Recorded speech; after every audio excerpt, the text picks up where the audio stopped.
10, 9, 8, 7, 6, 5, 4, 3, 2, are you ready?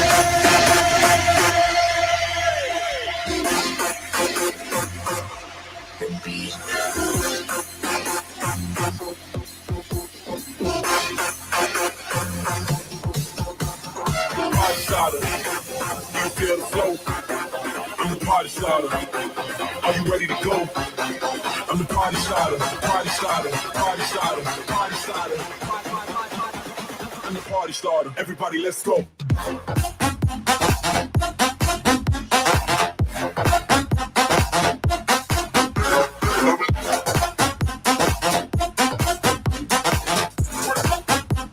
the party starter. Everybody, let's go.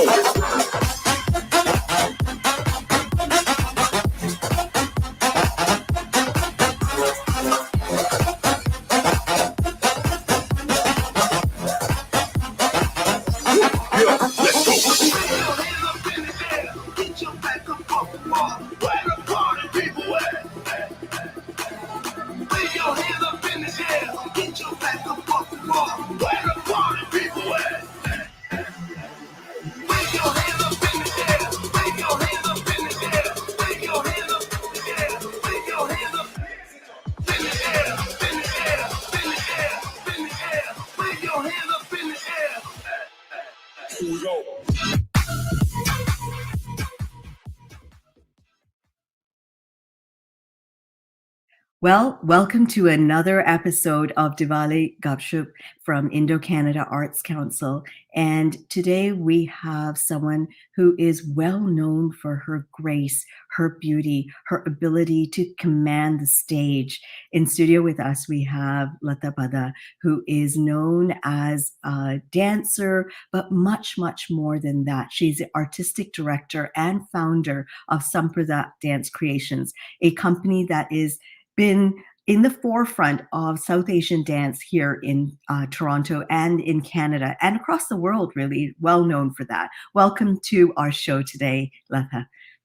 Thank you, Annie. Good to be here. Now, you have lived both in India and in Canada and in Indonesia, and you have made your home in Canada since the early 60s. I'm not going to say exactly when, but for a long, long time. And you founded Sampradaya Dance Academy. It is one of Canada's premier Bharatanatyam training organizations. You began your journey into Bharatanatyam. You gave your Arangetram at a very young age of just 13. I'm not sure I even knew how to get to school on my own at that age, or were allowed to. You were already performing on stage. How did that all come about? Well, my Arangetram was around 15, actually. Well, I mean, that's not unusual for students learning dance in India. I started when I was 7, so it was about 8 years of training. Wow. And it was always a passion, and you know, when you have a passion for anything, you can take it that far. So interesting that you said that. The initial years, did you find yourself interested in it, or was it that your parents were encouraging you to participate in it?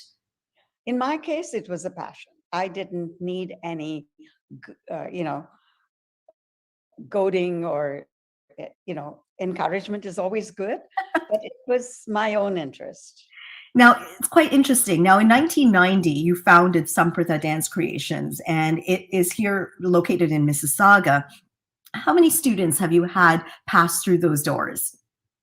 Oh, goodness. In the last 31 years, thousands. Thousands. So Yeah. the impact that you're making with a South Asian dance like Bharatanatyam is far beyond just in the community. It is reaching far across, not just now. Your students have passed and migrated, moved to other places, carried on that tradition, and in the essence, carried on a part of our Indian culture, which is amazing. Now, you have an amazing production that you released in 2011 called Taj, which featured, I believe, Kabir Bedi and Lisa Ray. Let's talk a little bit about that production. Well, it was one of the iconic productions for Sampradaya Dance Creations. We had done many more uh, prior to 2011, but this was commissioned by the Luminato Festival. Right. And they wanted something very special. And we had been, ideating something as magnificent as the Taj. And who doesn't know about the Taj Mahal? And the story of Emperor Shah Jahan's great, mausoleum that he built in memory of his wife, which the whole world treats as one of the wonders of the world. The story behind it is quite a beautiful one. So we commissioned the late playwright, John Morrell, award-winning playwright, to write this beautiful narrative of this love poem of Shah Jahan's wife, Right. a love for his wife, and the background of the Mughals entering India, Right. and the magnificence of this great architectural wonder. And Lisa Ray plays the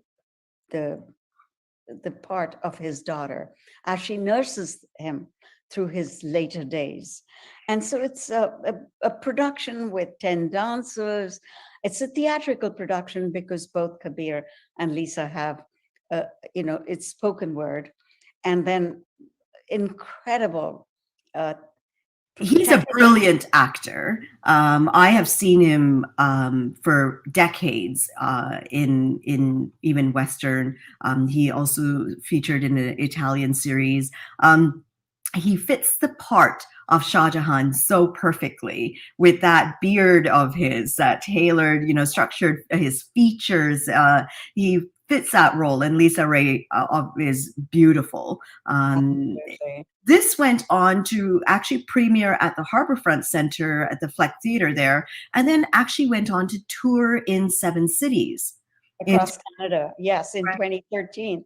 I mean, for us, it was a real coup to be able to get Kabir Bedi and Lisa Ray to perform in this. I mean, we were delighted that they accepted, and we got stalwarts like Tom Diamond to direct the play, and Phil Silver from Canada to do the set and lighting. But then to get Padma Bhushan Kumadini Lakhia from India to choreograph Kathak, because I'm a Bharatanatyam choreographer, but she came all the way from India in her late 80s to come and choreograph the Kathak work for the 10 dancers was magnificent. So we were just delighted, and this was truly one of Sampradaya's highlights. Well, for all of you watching right now, we have a special treat. You're going to be able to watch a clip of this fantastic production put together by Sampradaya Dance Creations, and none other than Lata Pada, and featuring Kabir Bedi and Lisa Ray. Take a look at this.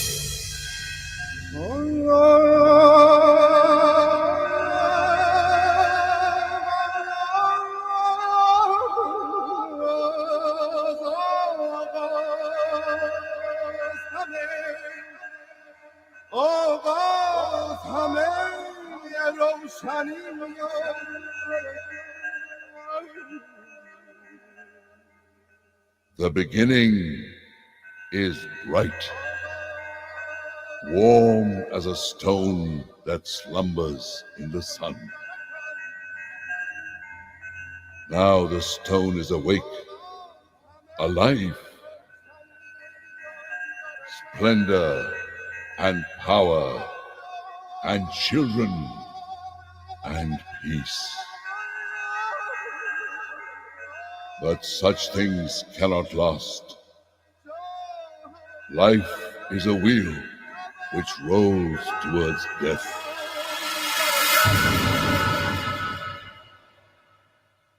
It was the first day of the new year, and we were both very young.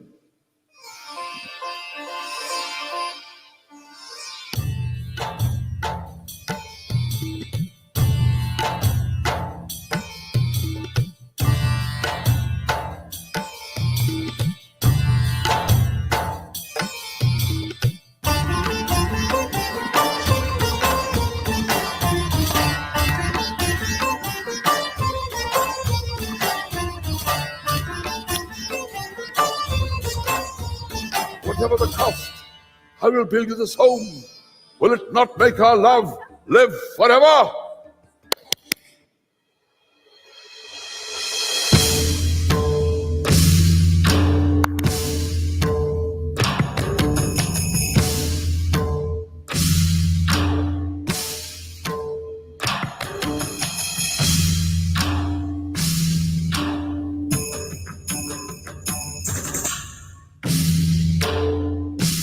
Sculptors from Bukhara,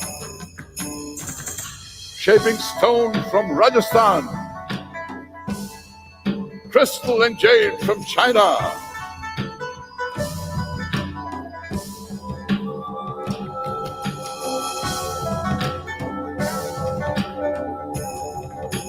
turquoise from Tibet.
That was absolutely mesmerizing. Well, it didn't stop there. Sampradaya continued to put together premium productions. And in 2019, at the Mississauga's Living Arts Center, Mandala premiered. Let's talk about this. It was a very, very meaningful artistic undertaking for Sampradaya. What went into researching the traditions of these mandalas as we talk about? Well, it's been a fascinating journey. And, I've been very drawn to the simplicity and the profound depth of Buddhist philosophy. It's just, it's simple, it's direct, and yet it's just so convincing and so accessible.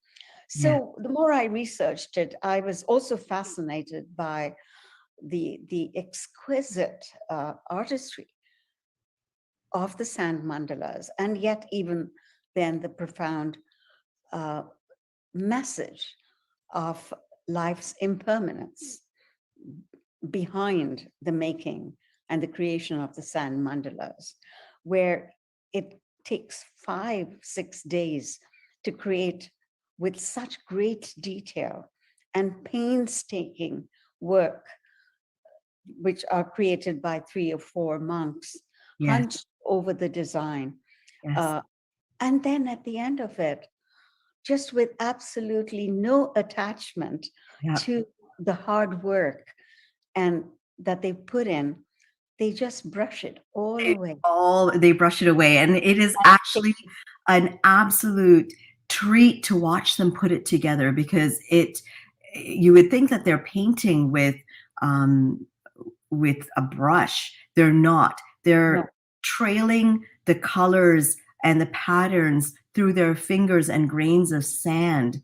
Well, not through fingers, they're actually conical pipes. Right. I have seen and which they tap they're serrated on the outside, and they're tapping these Right. colors with very gentle taps. And they wear masks to be sure that they don't even breathe upon the sand to displace it outside the pattern. And then at the end of it, they just brush it away so very calmly. And all of us are so attached to the effort or the labor that we put into anything. Right. We find it so difficult to let go of the the effort or any work that we put in. But they take it, and all that sand then is let go into a moving body of water, just to let it back to nature. And those of us that were there that day, we got small vials of that sand to remind us of the absolute sacred nature of that effort that had been put in there. So what we did was that we had the wonderful monks that of a monastery here in North York, and we worked with them for several months, listening to their lectures, have them come in and talk to the dancers about the philosophy, so that we were all engaged in their work and understanding. We were grounded in understanding their practice. And then the Living Art Center in the foyer, this became a community outreach work where audience members could come in and watch the sand mandala in creation. And the final day was the day of the opening of this production. They observed the ritual of the dissolution of the mandala, and then they walked in to the theater to see the work. But the other part of it was really the confluence of both the Hindu tradition and the Buddhist tradition, where even in India, the mandala, through the Devi yantra, the goddess, is also the yantra, the Sri yantra, is a very important cosmogram of the universe. And so it represents the universe. And yes, and the series of intertwining triangles are a very important part of rituals that are attached to Devi worship, to the goddess worship. So we had music that was from Muthuswami Dikshitar's composition, dedicated to it. So we had many of those elements, and the dancers were involved in movements and props that celebrated both Buddhist and Hindu tradition. So it was a really profound and a deeply spiritual and philosophical work but yet for the audience, they saw spectacular dancing that was very rooted in the East. And so it was a very, very, I think for all of us, soulful and very deeply spiritual production. Now, mandala is, as you mentioned in it, there was a lot of geometric type patterning that went on, and it's that same geometric mapping that we do as we look at the cosmos, as we look at what our blueprint of our lives are in existence in the cosmos. And it reminds us through that that there is energy, but there's also stillness. There's disillusion, but there's also creation. And it's the Absolutely. two aspects of all of that, that balance, that fine balance, and the impermanence of life. Absolutely.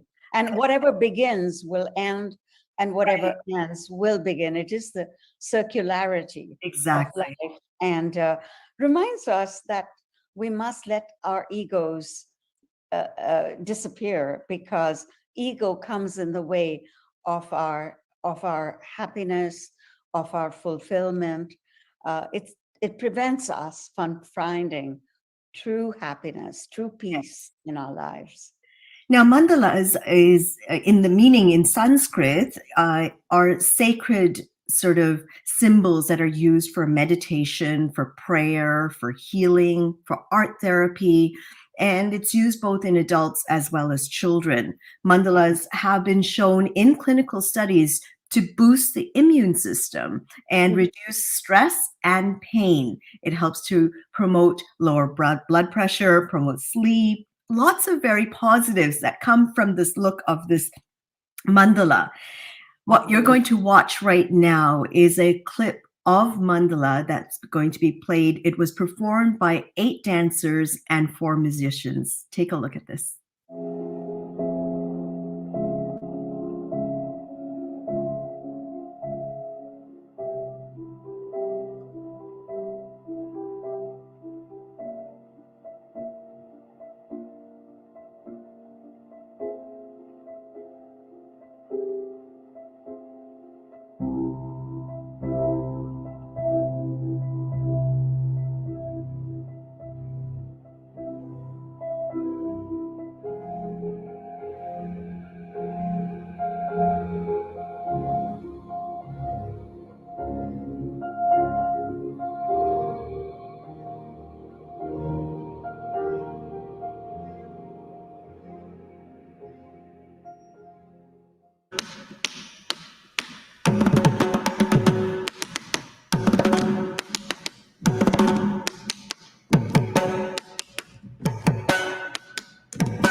Jum, jum, jum. Tadigadu like a jam, jam. Tadigadu like a jam, jam. Tadigadu like a jum. Tadigadu like a jam. Tadigadu like a jam. Tadigadu like a jam. Gadu like a jam. Gadu like a jam. Gadu like a jam. Gadu like a jam. Gadu like a tadi jum. Gadu like a tadi jam. Gadu like a tadi jum. Gadu like a tadi jam. Gadu like a chaka tadi naka tadi kupa tadi gadu like a tata.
That was absolutely breathtaking, Lata. It was just beautiful to see that happening and the beauty of the mandalas. But we're not done there. You're actually a recipient of the Order of Canada in 2010, but you've also been conferred with a very important and prestigious award from India, and that is the Pravasi Bharatya Saman that was conferred to you by the President of India. Congratulations on both of that. Thank you. You've got many, many other awards as well. You've been inducted into the inaugural Legends Row of the city of Mississauga, and so many, many more. Now, along with these productions that you do, Sampradaya also you create traditional Bharatanatyam performances and do traditional. Tell us about that as versus the choreography that you have to think about or do when you are doing a more of a fusion style. Well, Bharatanatyam is absolutely the foundation of the form from which we explore new contemporary work, because one must have the strength of the vocabulary to go into exploring, experimenting, invigorating the form. So the classical form is going to be the touchstone for whatever we look at when we create contemporary work like mandala and other works that we will be discussing later. So, and some of our classical vocabulary compositions are so beautiful. To look at some of the compositions that have been created by saint poets in various languages and various musical compositions, and they're so beautiful to be researched and to create new works. And the Bharatanatyam vocabulary is stunning when it is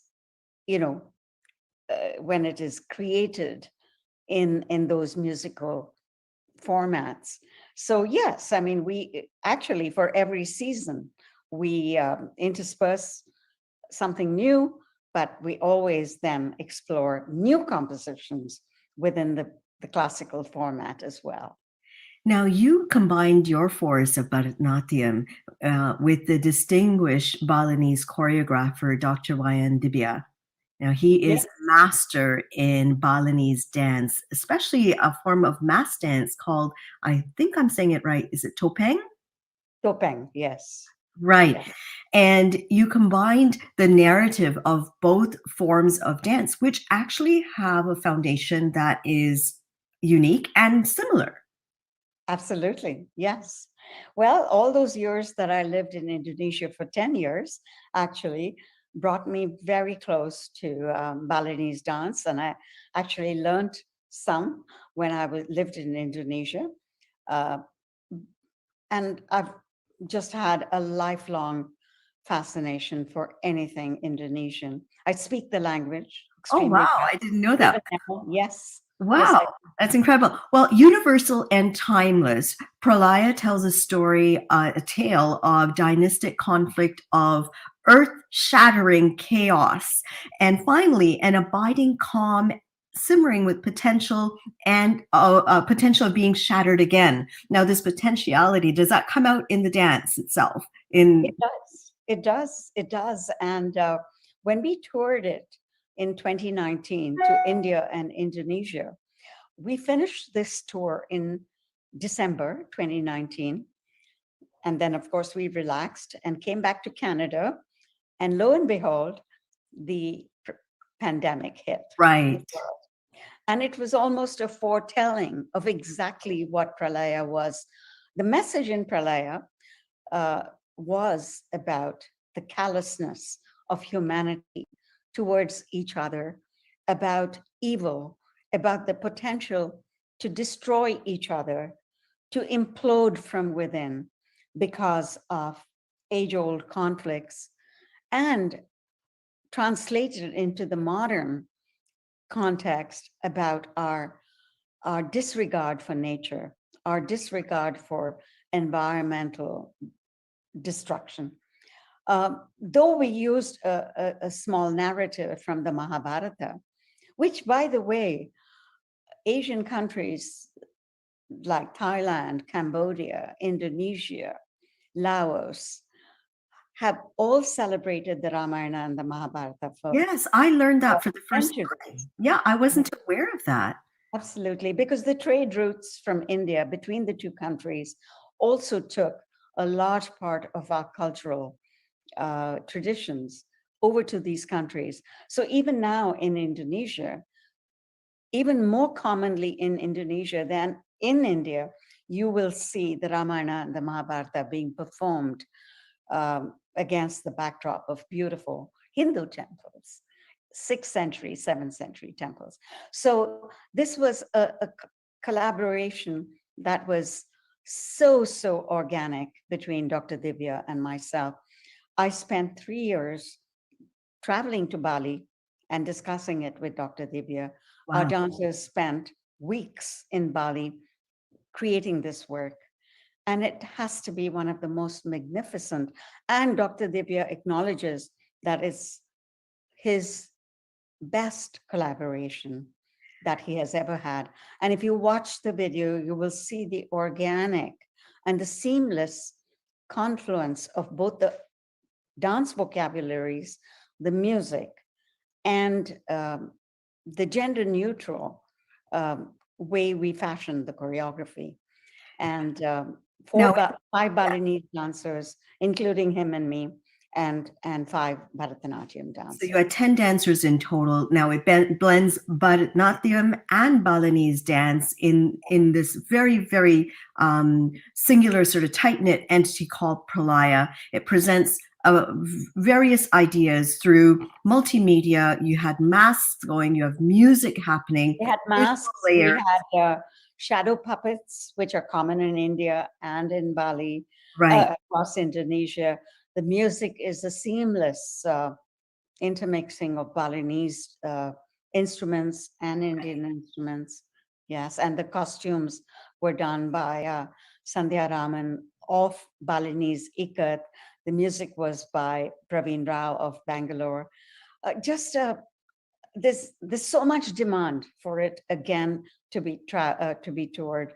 So I mean, you know, when you create a work that has meaning, there's never an end for it to be seen. Now, the dances that are done, Balinese dance traditionally combine dance and drama, and they've been sort of singular in that sort of way. Now, there are a lot of similarities between the dancers, Bharatanatyam dancers, as well as Balinese dancers in the use of expression, emotion, their face, their neck.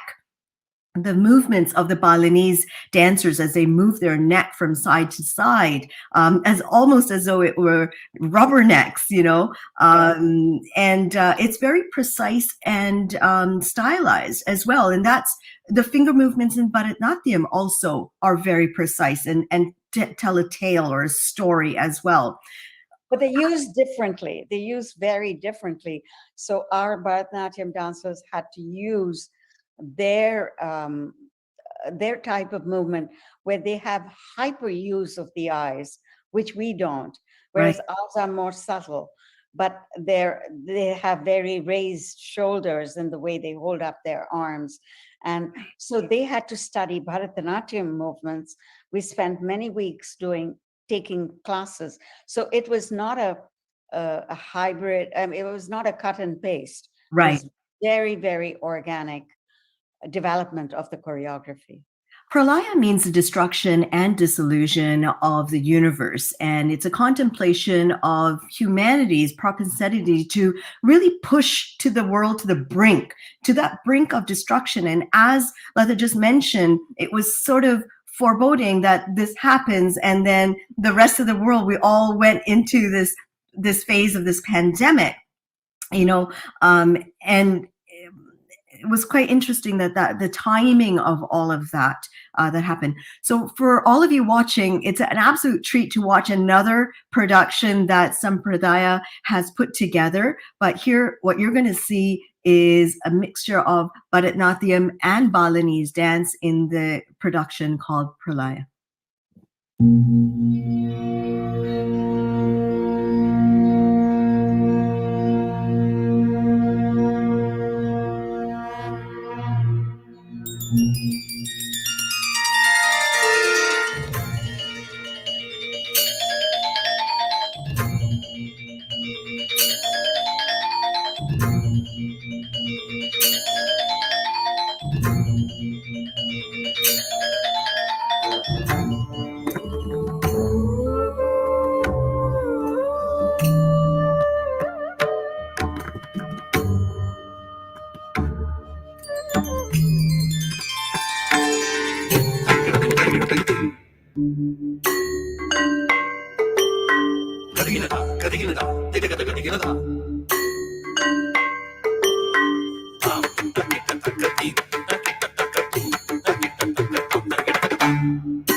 In the history of the human race, there was one venerable sage, the great Vyasa, who had many a tale to tell. And so began the writing of the Mahabharata, without the weight of human prejudice, realized by the divine to benefit humankind.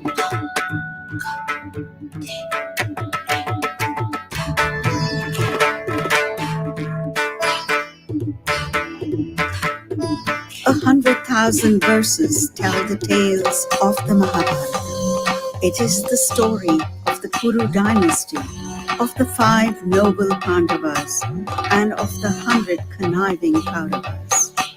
These cousins, their boyhood rivalry sustained and scored, turning to deep-rooted hatred, mayhem, and gore.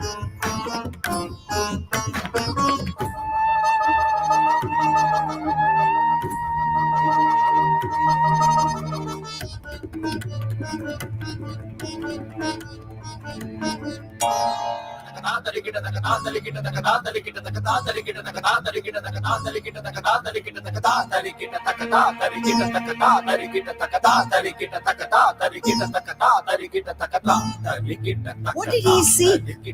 This firstborn Pandava, when he so thoughtlessly staked his kingdom, his brothers, and himself above all? What right did he have to stake me then, when he was just a slave? He hadn't won me. How then was I his to lose?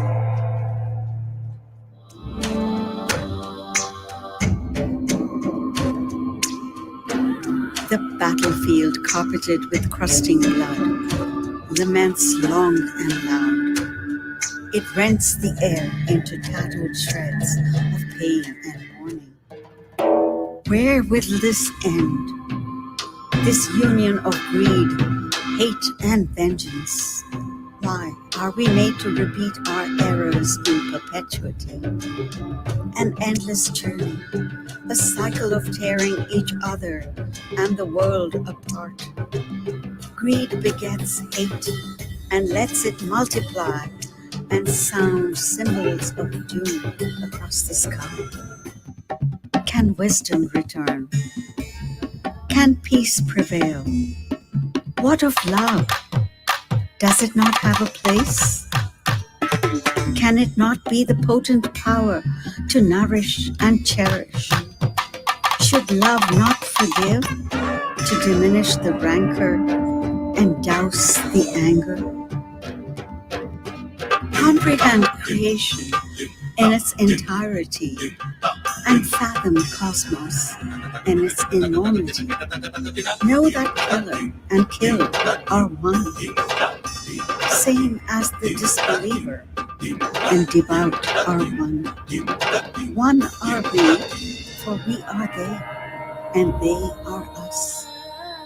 To come and go, and come again, when life is born, rolling and stirring, and death disarms, silver-footed and sure. It is pralaya, the end of one beginning, and the beginning of another end.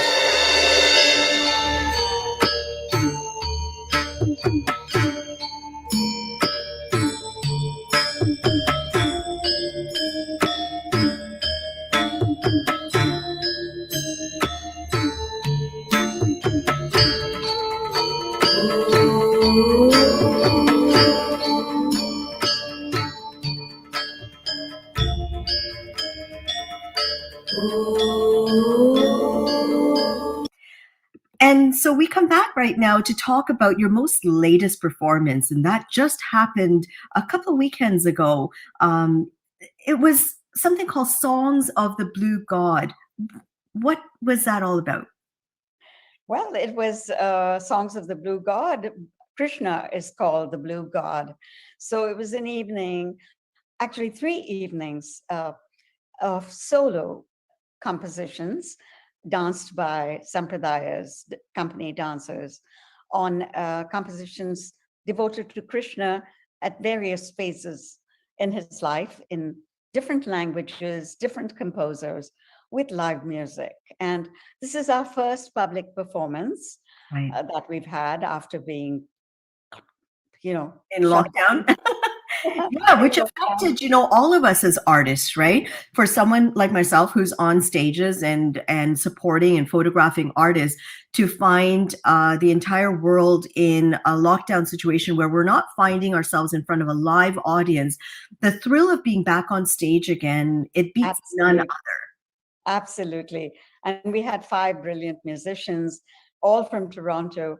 And this was an opportunity to provide motivation and the joy of being back on stage. 8 of our dancers and 9 altogether with me as well. So it was, and it's Abhinaya, where it's something that we don't get to see in isolation. It's all about the art of expressing, the art of interpreting lyrics. And I choreographed all of these items. And our theater is an absolute gem for that, because it's a small theater, it's a black box with, it's perfect for this kind of intimate performance. So we just Now, Krishna is a very beloved god. As a child, he was so mischievous. He was a prankster. He's also a charmer. So to be able to perform this dance and share the different facets of this beloved god, he breaks Radha's heart. What was it like to choreograph, and how did that process really begin for you? Where do you start when you're developing an idea to choreograph?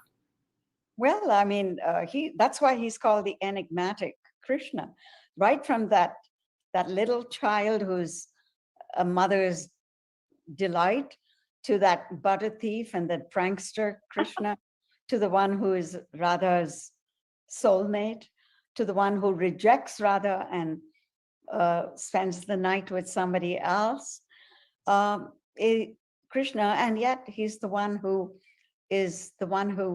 delivers the profound message of the Bhagavad Gita on the battlefield of Kurukshetra. There's just such a range of Krishna to do. So when I knew that I had to project this entire range, the research was which compositions would I be able to choose, and plus to feature them amongst so many languages, different composers, different ragas, different talas, which would suit which dancer the best.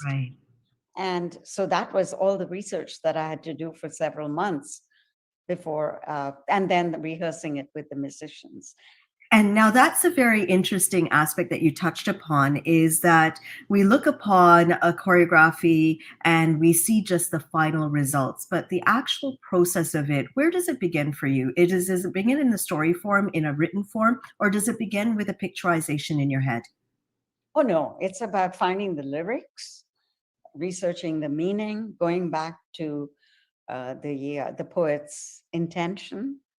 So it's reading several versions of that particular composition before you get under the skin of the composer, and then listening to the music, understanding the beat of it, the soul of the music, and then beginning to start choreographing it.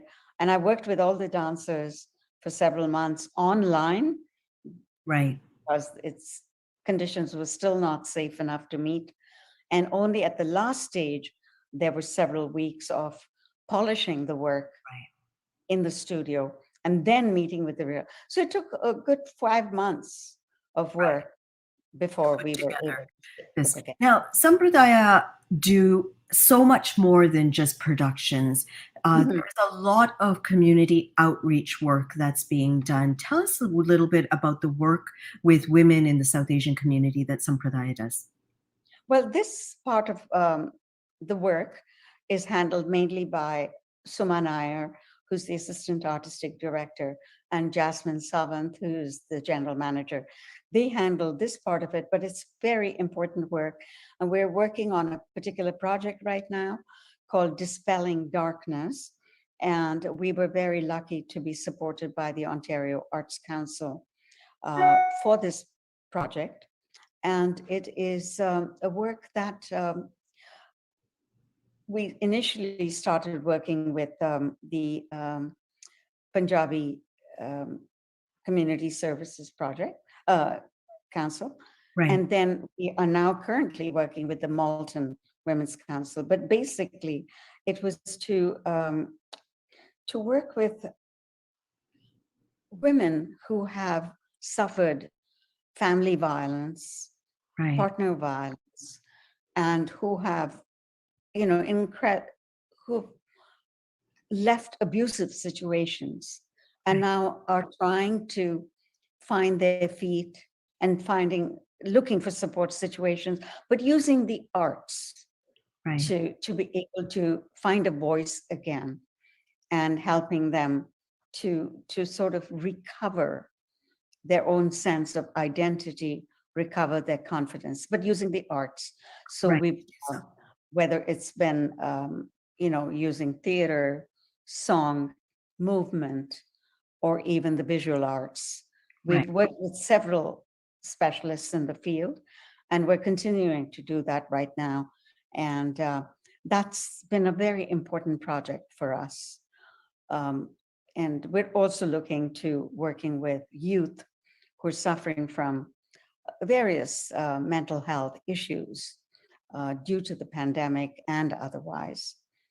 Where can people get a hold of you or get more information about what Sampradaya is currently doing, as well as view some of their productions? Well, they can definitely go to our Facebook page, where a lot of it is constantly being posted, or our Instagram, and as well as our website, which is www.sampradaya.ca. And there you have it. We had in studio with us Lata Ji, who is the founder and creator of Sampradaya Dance Creations, based out of Mississauga. And I've been able to watch several clips from many of her productions that she's done. There's so much more for you to explore with them, the work that they're doing in the community. You've been tuned in to Indo-Canada Arts Council's Diwali Gupshup, and it's been a pleasure. My name is Annie Koshy, and we look forward to having you come back and view another incredible interview again tomorrow.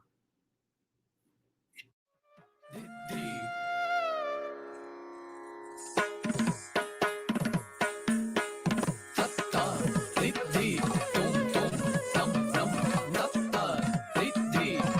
dum dum dum dum da da da, dee dee dee.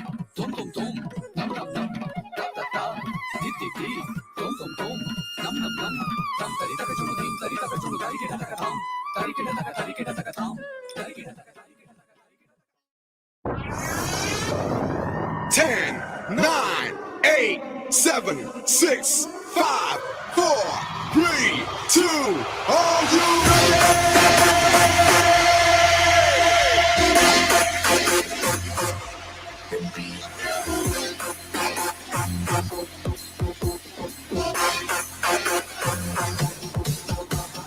party starter? You feel the flow? I'm the party starter. Are you ready to go? I'm the party starter. Party starter. Party starter. Party starter. I'm the party starter. Everybody, let's go.